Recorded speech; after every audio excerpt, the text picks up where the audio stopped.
ये केस बिल्कुल साफ है। देखने में सीधा साधा लगने वाला प्रोफेसर प्रभात कुमार वर्मा दरअसल एक बहुत खतरनाक आदमी है।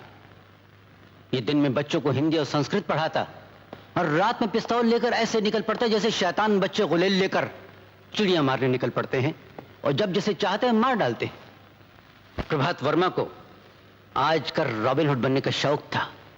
इस शौक को पूरा करने के लिए, अपनी बहादुरी के डंके बजवाने के लिए इन्होंने 10 दिनों में 14 खून करके एक नया रिकॉर्ड कायम किया है। योर ऑनर, ये सारे खून शौक और शोहरत के लिए सोच समझकर ठंडे दिल से किए गए हैं। जिस आदमी की नजरों में दूसरों की जिंदगी की कोई कीमत नहीं, उसे तो खुद भी जिंदा रहने का कोई हक नहीं। प्रभात कुमार वर्मा अपने जुर्म पर इकबाल कर चुके हैं। इन्हें कड़ी से कड़ी सजा मिलनी चाहिए।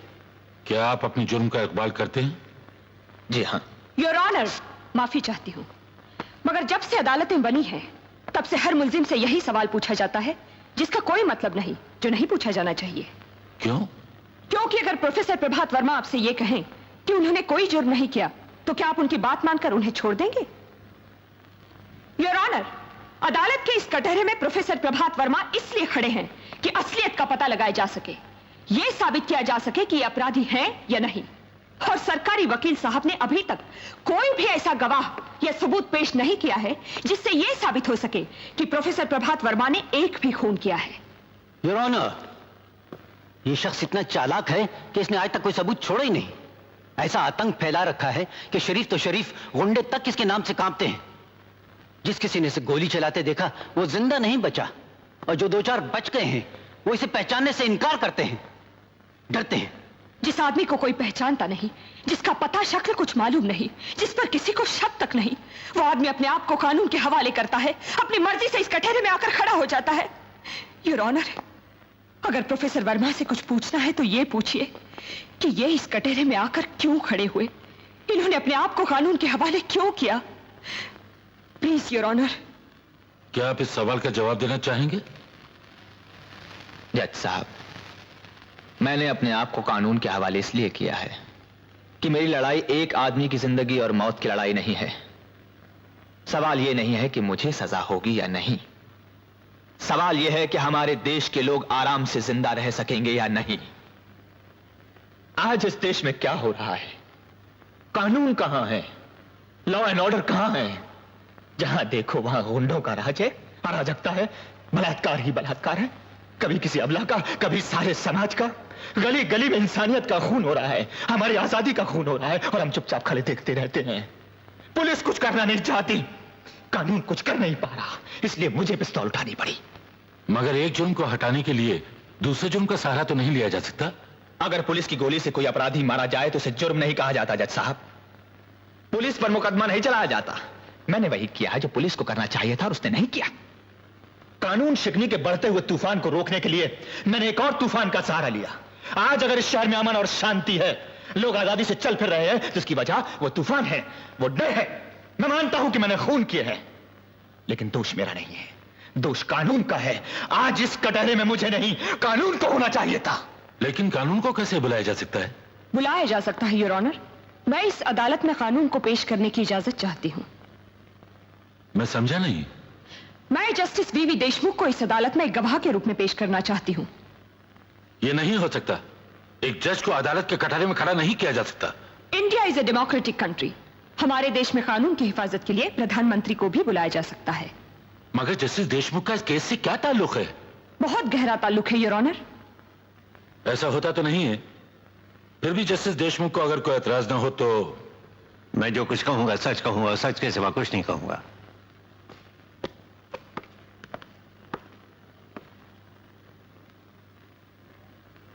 जस्टिस देशमुख, आपको पिछले नवंबर की 20 तारीख याद है? क्या हुआ था उस दिन? उस दिन आपकी अदालत में एक बलात्कार और खून का केस आया था। ऐसे केस तो रोज आते हैं, उसमें याद रखने की क्या बात है? बात यह थी कि मुलजिम सुरेश ठाकुर एक अमीर आदमी का भतीजा था और उसकी गवाही देने दिल्ली से एक मंत्री महोदय तशरीफ लाए थे, याद है? हाँ, याद आ गया। तो आपको यह भी याद होगा कि आपने उसे बाइज्जत छोड़ दिया था। याद है। पूछ सकती हूँ क्यों? मैं सवाल का जवाब देने से इनकार करता हूं। किसी जज से उसके दिए हुए फैसले पर सवाल नहीं किया जा सकता। I am sorry your honour, लेकिन मैं ये तो पूछ सकती हूँ कि क्या सुरेश ठाकुर को सिर्फ इसलिए छोड़ दिया गया था कि उसकी गवाही एक मंत्री ने दी थी? मिस देशमुख, योर ऑनर, मैं तो सिर्फ वही कह रही हूँ जो इस केस की प्रोसीडिंग्स में लिखा है। ये रही उसकी रिपोर्ट। इस रिपोर्ट में यह साफ लिखा है कि लाश के नाखूनों में सुरेश ठाकुर के बाल और खून की बूंदें पाई गई। लीजिए। क्या मैं पूछ सकती हूं जस्टिस देशमुख कि इस बात पर ध्यान क्यों नहीं दिया गया? मैं एक बार पहले भी आपसे कह चुका हूं मिस देशमुख कि जज के दिए हुए फैसले पर बहस नहीं की जा सकती। मैं बहस कहां कर रही हूं योर ऑनर, मैं सिर्फ ये कह रही हूं कि खून और बाल वाली बात सच है या नहीं। खून और बालों वाली बात सच हो या ना हो, लेकिन एक मंत्री ने इस बात की गवाही दी थी कि वारदात के दिन सुरेश ठाकुर उनके साथ दिल्ली में था। दिल्ली जाना और मंत्री की गवाही बनाई जा सकती है, लेकिन खून और बाल नहीं। एक जिंदा आदमी झूठ बोल सकता है, लेकिन मुर्दे झूठ नहीं बोलते।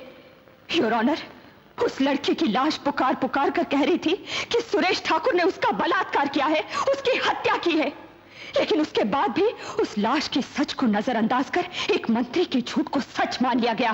क्या वजह थी उसकी? मैं पूछ सकती हूँ क्यों? I strongly object to this your honour. मैं किसी को भी अपनी ईमानदारी पर शक करने की इजाजत नहीं देता। You must withdraw the allegation. Your honour, मैंने किसी पर कोई आरोप नहीं लगाया है। मैंने वही कहा है जो सच है, और सच यह है कि सुरेश ठाकुर ने सुधा अडवाणी का बलात्कार किया, उसका खून किया, और उसकी लाश पर इस बात के सबूत भी पाए गए, लेकिन उसके बाद भी उसे छोड़ दिया गया। जस्टिस देशमुख, पिछले नवंबर की 20 तारीख को आपने एक अपराधी को बाइज्जत छोड़कर इंसाफ को सजा दी थी, उसे फांसी के फंदे पर लटका दिया था। Miss Deshmukh, this is contempt of court. आप चाहे मुझे भी फांसी के फंदे पर लटका दीजिए, लेकिन आज मैं ये पूछने से बाज नहीं आऊंगी कि उस दिन आपने गलत इंसाफ क्यों किया, क्या कारण था उसका। Stop it now. Justice Deshmukh, उस दिन जब आपने फैसला सुनाया था, आप एक जज थे, कानून और उसके कायदे में जकड़े हुए थे, कानून की रक्षा करना आपका फर्ज था। लेकिन आज आप पर कोई बंधन नहीं, कोई पाबंदी नहीं। आज आपने गीता पर हाथ रखकर सिर्फ सच बोलने की कसम खाई है। आज ये गीता आपकी आत्मा से पूछ रही है कि उस दिन कानून की रक्षा करते करते कहीं इंसाफ का खून तो नहीं हो गया था? उस दिन आपके दिल में कानून और इंसाफ के बीच कहीं महाभारत तो नहीं चल रहा था? बोलिए।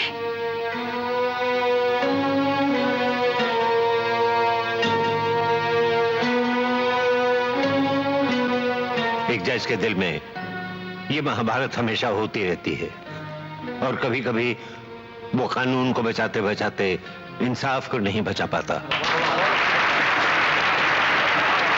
Order, order. उस फैसले के बाद जो कुछ हुआ उसका जिम्मेदार वो फैसला है, आपका कानून है। अगर उस दिन सुरेश ठाकुर को बाइज्जत रिहा न किया जाता तो प्रोफेसर प्रभात वर्मा का घर बर्बाद न होता, उसकी मां का खून न होता, उसकी बहन का बलात्कार न होता, वो आत्महत्या न करती।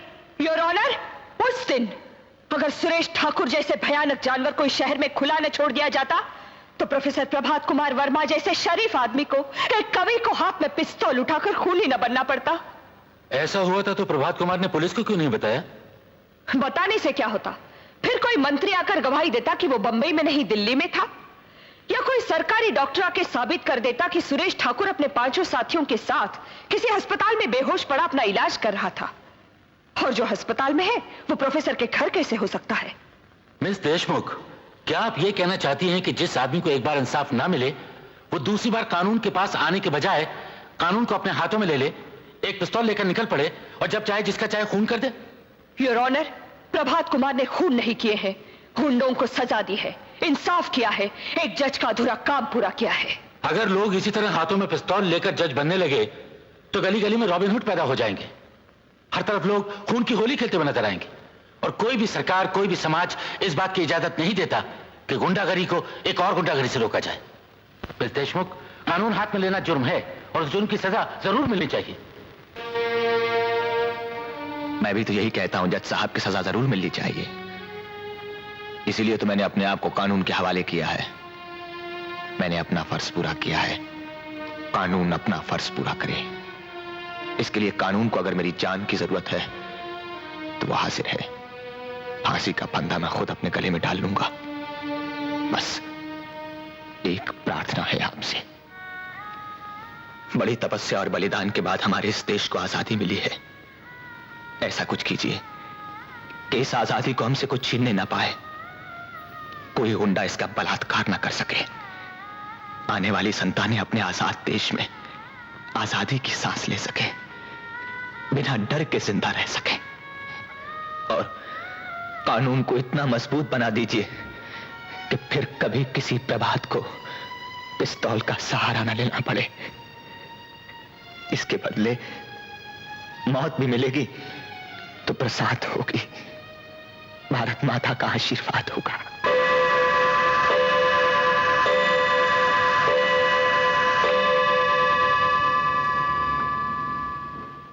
The court is adjourned.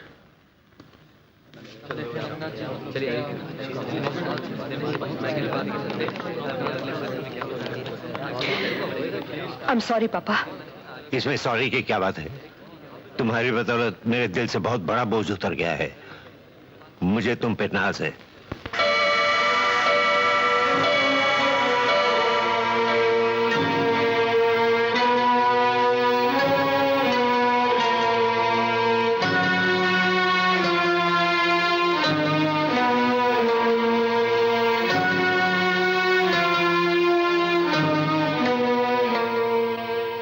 सुनिए, खाना लग गया है।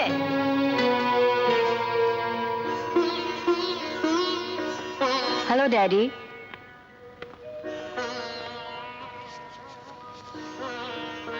Hello daddy. हेलो बेटी। तुमसे कई बार कहा है कि अदालत की परेशानियां घर पे नहीं लाया करो। क्या करूं भाई, काम ही ऐसा है। इंसान की जिंदगी और मौत का सवाल होता है। आजकल रॉबिनहुड का केस चल रहा है। बात तो ठीक है, जब से वो आया है शहर में अमन हो गया है, नहीं तो जब तक रेनू कॉलेज से नहीं आ जाती थी मुझे तो डर लगा रहता था। जरा सोचिए योर ऑनर, आपकी बेटी कॉलेज से घर आ रही है, रास्ते में गुंडा उसे देख लेता है, वो भागती है, गुंडा उसका पीछा करता है, उसको पकड़ लेता है, उसका बलात्कार करना चाहता है। आपकी बेटी मदद के लिए पुकारती है, उसकी चीखें सुनसान सड़कों से टकराकर वापस आ जाती है, वो थककर जमीन पर गिर जाती है और गुंडा उसके कपड़े उतारने के लिए हाथ आगे बढ़ाता है और अचानक एक गोली चलती है। भगवान की तरह वहां कोई आ जाता है, गुंडा मारा जाता है और एक दुनिया उजड़ते उजड़ते रह जाती है, एक जिंदगी बर्बाद होते होते बच जाती है। मैं आपसे पूछना चाहती हूँ योर ऑनर, क्या आप बचाने वाले को सजा देंगे, उसे खूनी समझेंगे, उसे गुनहगार और अपराधी ठहराएंगे? तुम कहना क्या चाहती हो? योर ऑनर, प्रभात कुमार मुजरिम नहीं है। उन्होंने जो कुछ भी किया है वो कानून की हिफाजत के लिए किया है, आपको और आपको बचाने के लिए किया है। और ये साबित करने के लिए मैं इंस्पेक्टर शफी को एक गवाह के रूप में पेश करने की इजाजत चाहती हूं। इंस्पेक्टर शफी।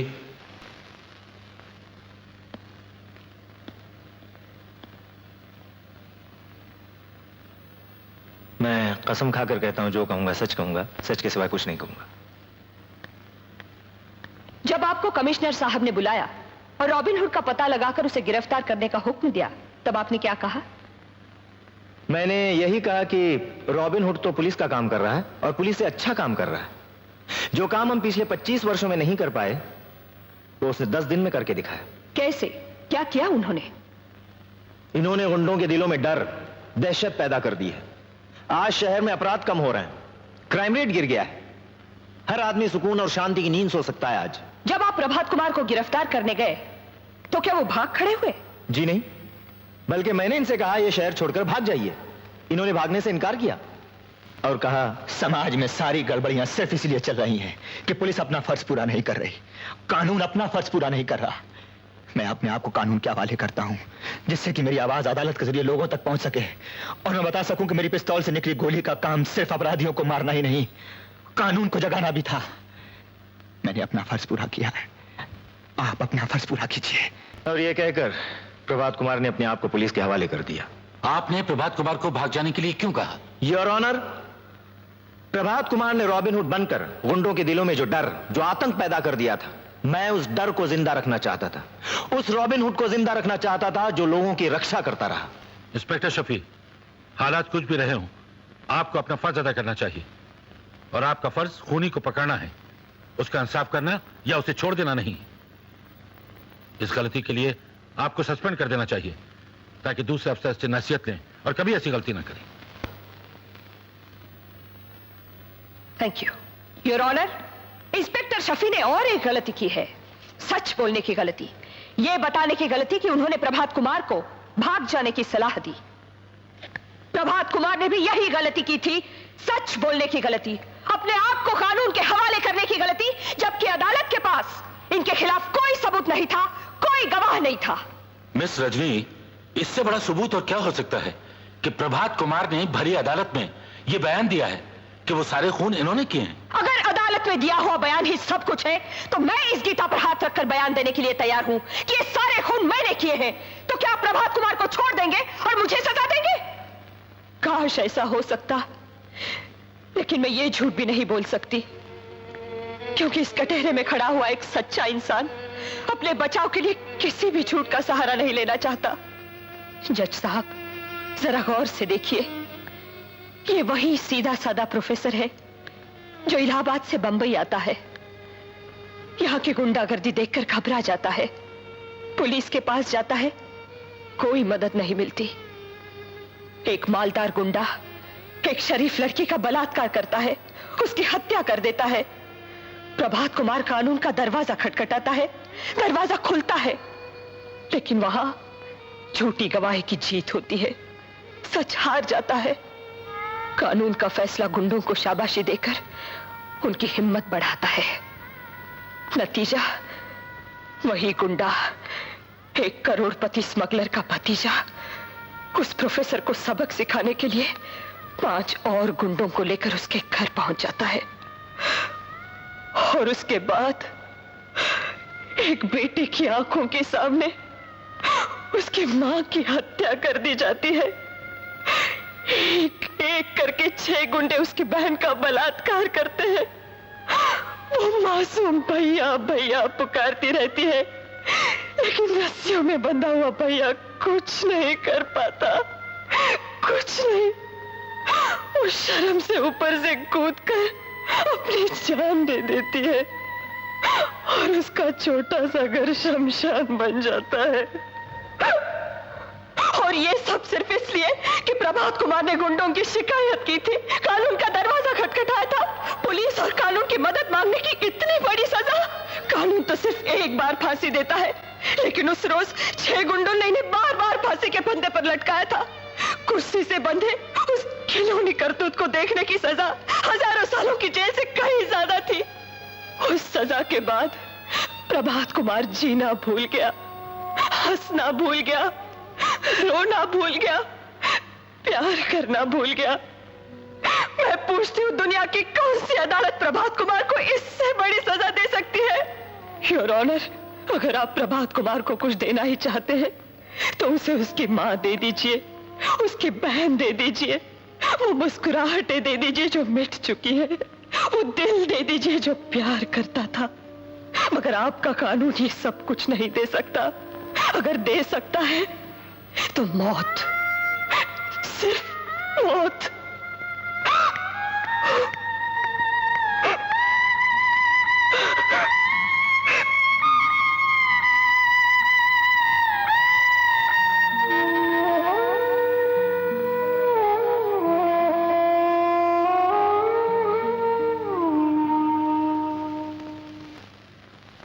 इसमें कोई शक नहीं कि पिछले कुछ दिनों से हमारे देश में अपराध और अराजकता बढ़ती चली जा रही है। अब सवाल यह है कि हम और आप इस अराजकता के लिए क्या कर रहे हैं? चुपचाप देखते रहना या कानून और सरकार को गालियां देना इसका इलाज नहीं, और नहीं इसका इलाज कानून को हाथ में लेकर लोगों का खून करना है। दोनों रास्ते गलत हैं।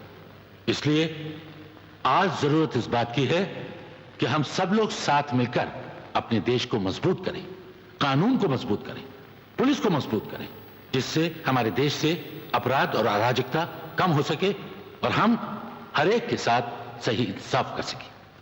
प्रभात कुमार के साथ भी सही इंसाफ होना चाहिए।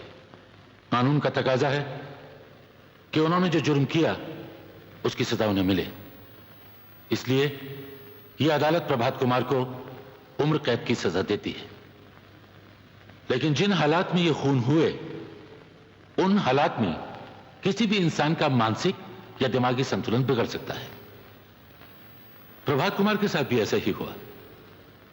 इसलिए यह अदालत इंसानियत और इंसाफ की मांग को पूरा करते हुए सरकार से यह दरखास्त करती है कि उनको और उनकी सजा को माफ कर दिया जाए, ताकि प्रभात कुमार एक बार फिर से अपनी टूटी हुई जिंदगी को समेटकर सही मायनों में एक अच्छे नागरिक की तरह जी सके।